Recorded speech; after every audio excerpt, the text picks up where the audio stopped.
In a post-apocalyptic future, Mallory hears a message on the radio about a safe shelter where everyone is welcome.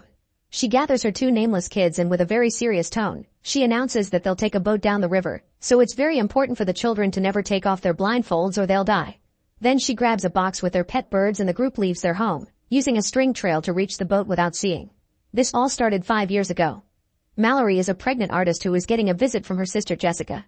While they chat, they don't pay much attention to the TV newscast reporting on unexplained mass self-deletions that started in Siberia and are now spreading across Europe. Afterward, the sisters go to the hospital for Mallory's appointment.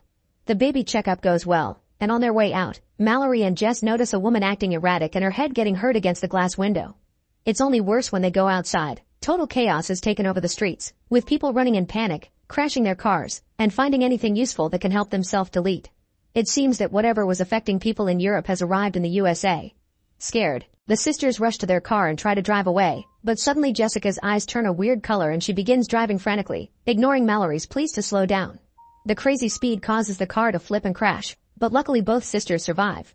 Mallory carefully crawls out only to see her sister step in the middle of a street, where she is killed by a passing truck. Upset and panicking, Mallory begins running with the crowd, which is getting more chaotic and scared by the second as cars start to explode around them. When Mallory is pushed down by the crowd, a woman comes out of a house to help her while ignoring her husband Douglas' objections. But before she can reach Mallory, the woman suddenly goes into a trance.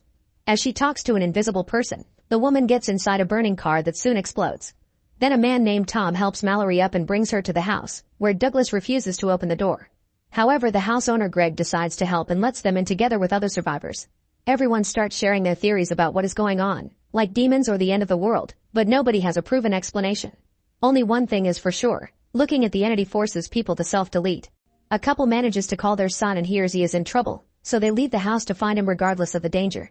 The TV newscast also shows that the phenomenon is spreading through the whole world, but soon all signals go out so there's no more programming or phone calls. Then the remaining survivors decide to cover all the windows to prevent anyone from looking outside. In present day, Mallory and the kids have been on the river for 6 hours. She never stops making attempts to contact people over the radio and keeps everyone covered with a blanket. She also regularly checks on the birds in the box. When the birds start getting nervous, Mallory can hear the entity whispering her name and tries her best to ignore it. Back in the past, the group suddenly hears a knock. It's a survivor called Olympia, who begs for help because she's pregnant. Douglas is against letting more people in, but Mallory calls him heartless and they decide to let her in. Mallory grabs a rifle just in case and everyone closes their eyes until they're sure Olympia is harmless. Afterward, Greg volunteers to investigate the situation by watching the outside through his security cameras. The others tie him up to the chair in front of the monitors then leave him alone. Greg concentrates to avoid looking away, and after a few minutes of nothing, his expression changes.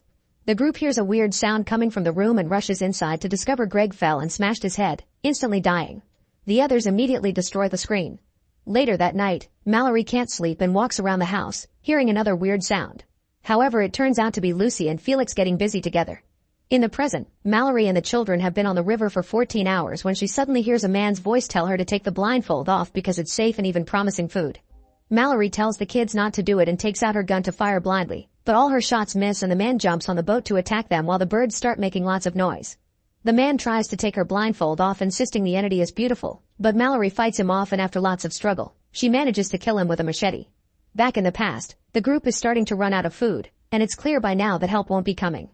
Mallory, Tom, Douglas, Lucy, and Charlie volunteer to go to the supermarket, hoping there's safety in numbers.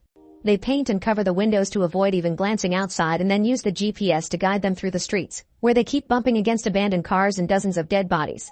As they drive around every obstacle, the GPS detects something surrounding the car.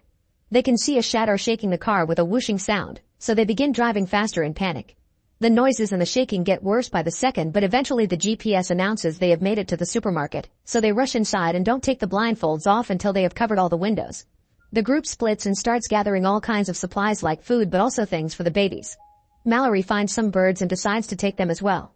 Douglas thinks they should stay here, but Mallory scolds him and points out it would be heartless to abandon those in the house. Suddenly the group hears someone knocking on a door and Charlie recognizes a familiar voice. It's his coworker, who accidentally got stuck in the freezer and is begging to be let out. The group isn't sure of trusting him and opens the door just a little bit to check, causing the birds to go crazy and confirm the man is actually the entity trying to trick them. The man begins yelling the entity should be seen and pushes the door, so Charlie tackles him to send him back into the fridge, allowing the others to lock it again. Then blood begins coming out from under the door, confirming Charlie is dead.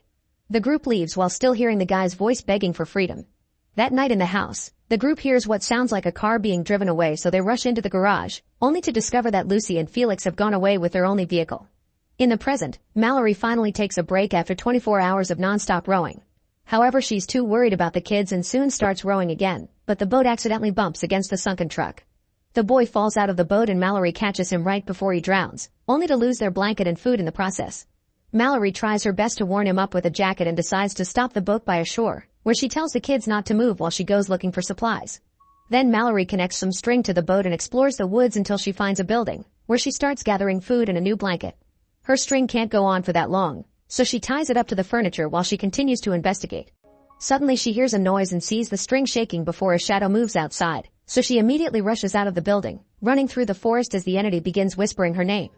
Mallory blindingly shoots her gun just in case, which is heard by the little girl and makes her get off the boat to help. Fortunately, Mallory moves fast and reaches the child before the entity does, so she drags her back into the boat and yells at her for disobeying her, reminding both kids to leave Mallory behind and save themselves if things get too dangerous. In the past, another survivor knocks on their door and Olympia lets in without checking with the others first. His name is Gary, and after Tom checks he isn't hiding anything, Gary explains that only crazy patients can survive the entity. He ran away from some insane guys who escaped from a mental institution and now are out there forcing people to look at the entity, claiming it's beautiful. Douglas doesn't trust Gary and tries to force him out of the house at gunpoint, but Cheryl knocks him out and locks him in the garage while allowing Gary to stay. In the present, Mallory and the kids have been on the river for 38 hours. Mallory covers everyone with a blanket to warn them that they're approaching the rapids, which is the most dangerous part of the journey. Somebody will have to keep their eyes open to navigate, and both kids volunteer, but Mallory remembers promising Olympia she would take care of her daughter if something happened to her, and she can't bring herself to hurt her own son either. In the end, she decides they'll just risk it and go through the rapids without seeing. In the past, both Mallory and Olympia begin to go into labor at the same time. While Tom and Cheryl take the women upstairs to their room, Gary takes out a bunch of drawings of the horrifying creatures and starts making a new one, revealing he's actually one of the crazy people who escaped from the mental institution. Then he takes Mallory's birds and puts them in the fridge before tearing the papers off the windows, which Douglas sees from afar. When Tom comes down and finds the drawings, Gary immediately knocks him out. Then he opens the front garage door hoping to make Douglas see, but he quickly covers his eyes. Upstairs, Olympia and Mallory give birth to two very healthy and beautiful babies. Suddenly Gary enters the room and pulls the blinds up in front of Olympia, who immediately falls for the entity. Mallory manages to take the baby from her before Olympia runs to the window to self-delete. Afterward, Gary grabs Cheryl's face and forces her to open her eyes to the outside, causing her to also self-delete with scissors. While Mallory hides with the babies under a blanket, Douglas shows up with the rifle and does some blind shooting, hurting Gary in the arm. However, Gary quickly retaliates by jumping on Douglas to push him through the railing and stab him with the scissors. The rifle falls to the floor and Tom tries to grab it at the same time as Gary, causing the weapon to go off. Mallory hears 2 shots before someone approaches her, but luckily it's Tom, who has won the fight. 5 years pass, and Mallory and Tom have been living together while raising the kids as a couple. They have a whole system in place to keep the house safe and use string to go looking for supplies when they need them. One afternoon, Mallory is out on a supply run when she hears some cars driving nearby. She waits for them to leave and rushes back to the house to tell Tom about it, so they agree they won't go out alone anymore. That night, the two receive a radio transmission saying there's a safe compound with plenty of supplies and food down the river. The voice on the radio even gives them instructions, which Tom writes down on a map.